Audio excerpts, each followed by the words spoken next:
It's October, and on our farm that means it's harvest time.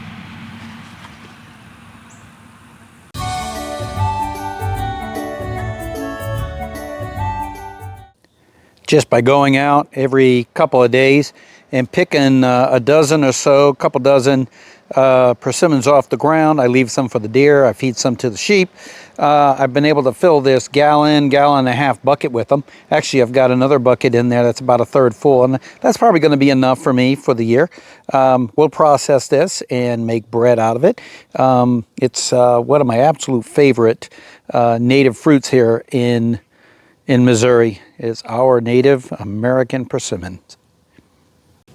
Just come up every day and grab what I see on the ground and throw them in my bucket.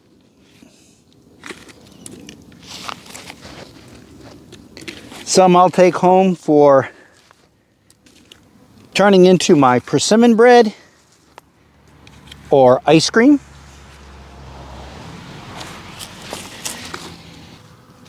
And if I don't think I have enough on the ground, I simply give the tree a shake. And it comes raining persimmons down on me. I turn around and there's a few more right here. Now I don't keep all the persimmons for myself. I have deer that come and feast upon them, and I will let them continue. I also give some to my sheep. Hey May, hey May, come get a persimmon. Come on, Mays. Hey Mays. This big one here is my bull. That's Buster. He loves these things.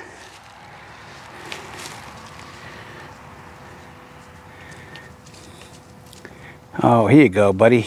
I know he loves these things. Oh, yeah. Come on, Brownie. You're next. Let's see if she eats it. And yep, she ate it. And Lemonade's busy eating grass. All right. And now let's head in to process these. We're going to work on this small bucket, which is about, I don't know, a quarter of the way full of persimmons. And then we're going to work on this bucket, which is pretty full. And this is how we process them. Now, I've done this on a previous video where we actually made persimmon bread as well. And I'll put a link below to that. And I'm not going to bore you with doing this the whole time. But I'm cutting the persimmons. I'm taking the little wooden cap off. And I'm putting them in. That's a strainer where you actually pull the lever and it crushes it and forces the flesh through and the seeds stay up on top. So I'll show you here how it works. Let me throw a few of these in here first. And okay, so we got some in here. I'm just going to spin this. And you can see it's smashing it. And as it smashes it, it forces it through the grate on the bottom. And that'll end up down here in the bucket, keeping these very large seeds inside the strainer.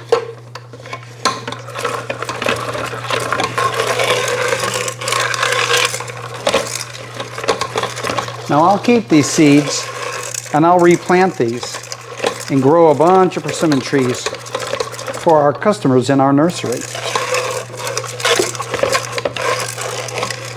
Okay, when I back it up, it re-scrapes up the seeds and some of the flesh. Take a bowl, and I will gladly scoop them out, put them in the bowl.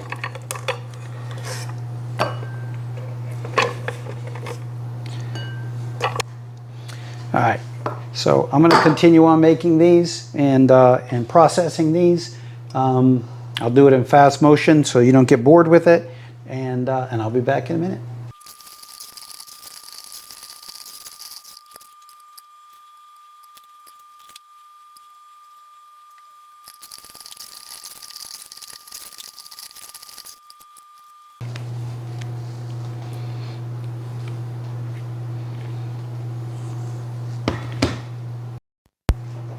One cup.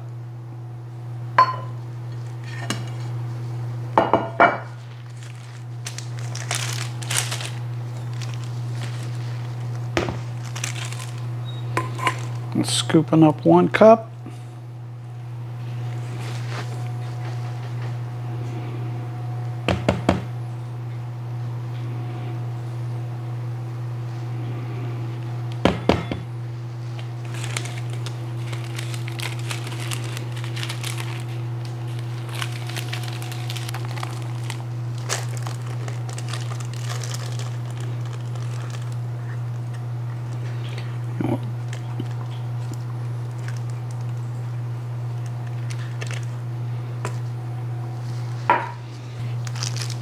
Okay, out of that bucket of persimmons, we got 8.5 cups. Divided up into individual, this is a half a cup, the rest of them are cups. So I can freeze them and I know exactly what I have. I don't have to do a big batch and then defrost the whole thing just to get a cup or two. Next on our list are our elderberries. So here is another bucket of elderberries, which we harvested about a week ago. And I put them in the freezer. It makes it easier to remove the stems and to separate out the green ones from the ripe ones. I did notice there were some bugs on them, so I figured freezing them until I can get to them would help me remove the bugs. So now I'm going to spread them out on a cookie sheet.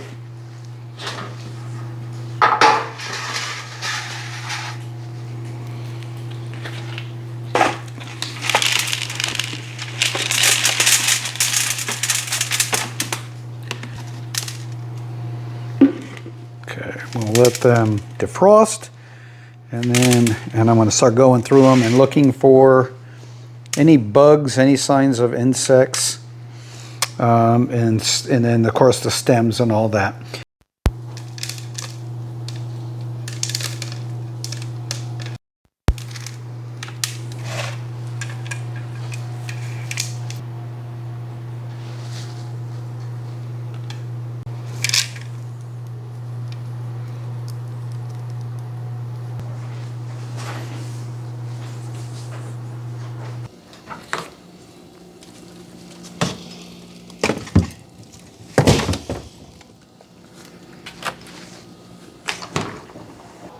So after pulling these elderberries out of the freezer, I'm just combing through them and try to get as many of these green berries out of here. There'll always be some left behind, and that really doesn't cause a problem. There's not enough to have an effect on the flavor or health concerns. So we're going to use the same setup as we did with the persimmons.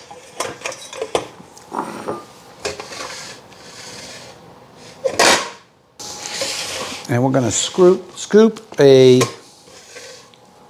lot of these out.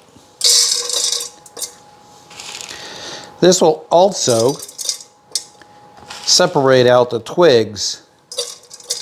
So now it's going to take a little while. I got to get these to defrost a little more. So let them finish defrosting, and then we'll get back to squishing these.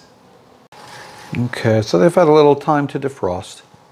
And we're going to see what we can get.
It looks like a lot of pectin in here. It's already gelling. So we will cook this up on the stove, get this to a simmering boil for a while,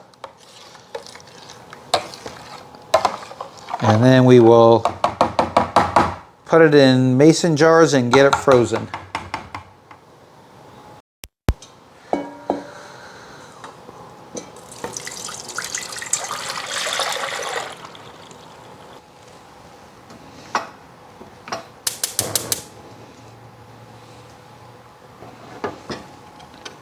And we will give that a little time to boil. All right, so we added roughly 4 cups of water that we washed through the seeds. So with 2 quarts of elderberry juice, I'm going to use 1 tablespoon of lemon juice.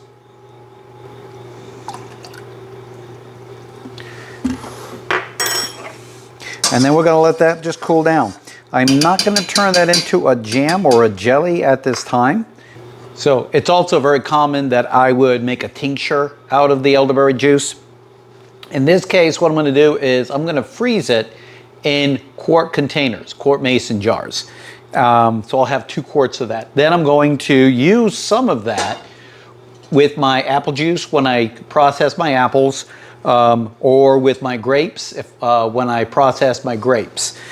Just to enter a little bit of the elderberry, not only for the nutrition and the medical addition to the juices, but for flavor as well. So, but for now, again, I'm just going to put the lemon juice in there. I did a half a tablespoon per quart. So in this case, I put a tablespoon because I have 2 quarts worth.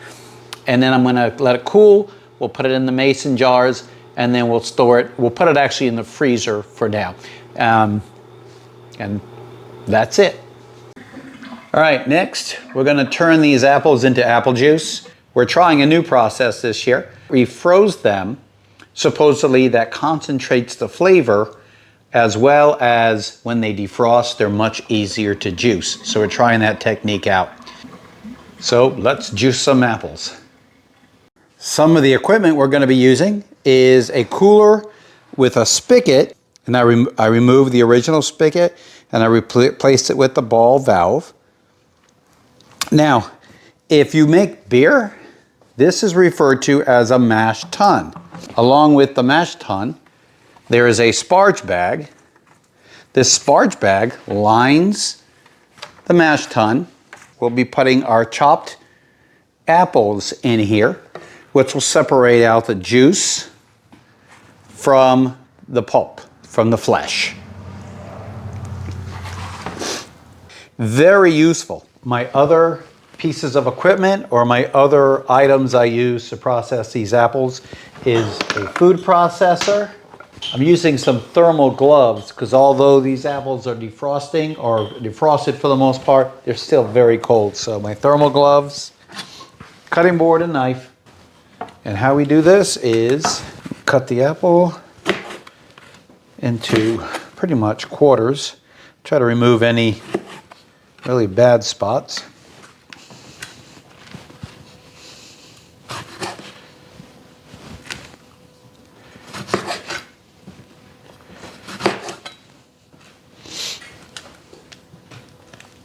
And again, there's a bad spot. We'll get rid of that. And there's a bad spot. We'll get rid of that. All right.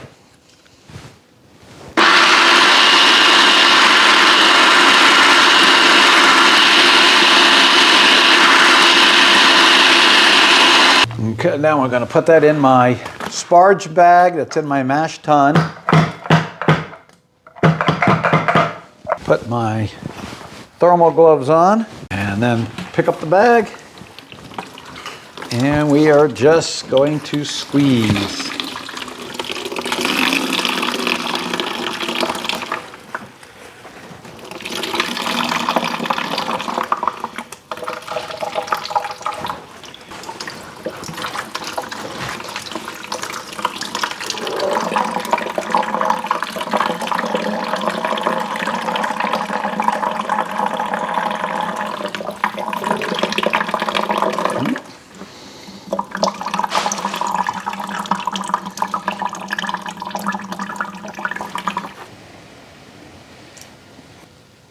Let's try it out.